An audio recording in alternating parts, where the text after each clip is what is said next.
नमस्ते। आप लोग कैसे हो? उम्मीद करती हूँ अच्छे होंगे। मैं भी बहुत अच्छी हूँ।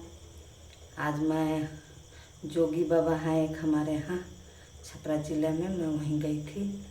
तो ये सिंदूर वो जो लगाते हैं ना, ऐसे ओम या स्वास्तिक का वो लगा हुआ है, छूट नहीं रहा। और लोग बोलता है कि जल्दी छुड़ाना भी नहीं चाहिए, तो इसलिए रेड रेड सा दिख रहा है। तय रखे इग्नोर करम लोगी।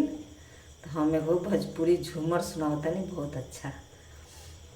कहाँ गिरे टिकावा, कहाँ रे गिरे बच्चा वा, कहाँ रे गिरेला जय हिंद के टिकुलावा, कहाँ रे गिरेला जय हिंद के टिकुलावा, कहाँ रे गिरेला अंगना गिरे टिकावा, दुआरे गिरे बचावा से जी पर गिरेला जय हिंद के टिकुलावा से ज पर गिरेला जय हिंद के टिकुलावा से ज पर गिरेला।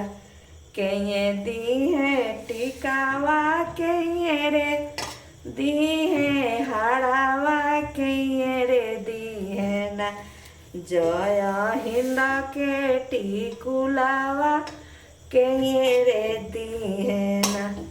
सासू दी है हड़ावा, ननद दी है बचावा, सैया रे दी है ना जय हिंद के टिकुलावा, सैया रे दी है ना जय हिंद के टिकुलावा, सैया रे दी है ना।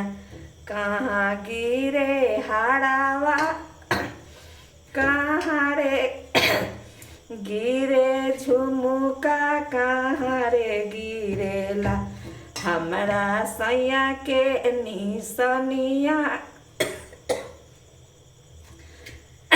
कहाँ रे गिरेला हमारा सैया के निशानी, कहाँ रे गिरेला अंगना गिरे हड़ावा, दुआरे गिरे झुमुका से ज पर गिरे ला हमरा सैया के निशानी से ज पर गिरेला।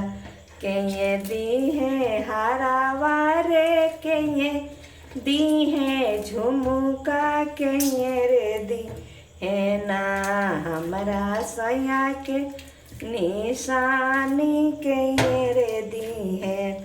सासू दी है हरावा, ननद दी है झुमुका, सैया रे दी है ना अपन ऊ निशानी, सैया रे दी है ना उहे दी है अपन निशानी, सैया रे दी है।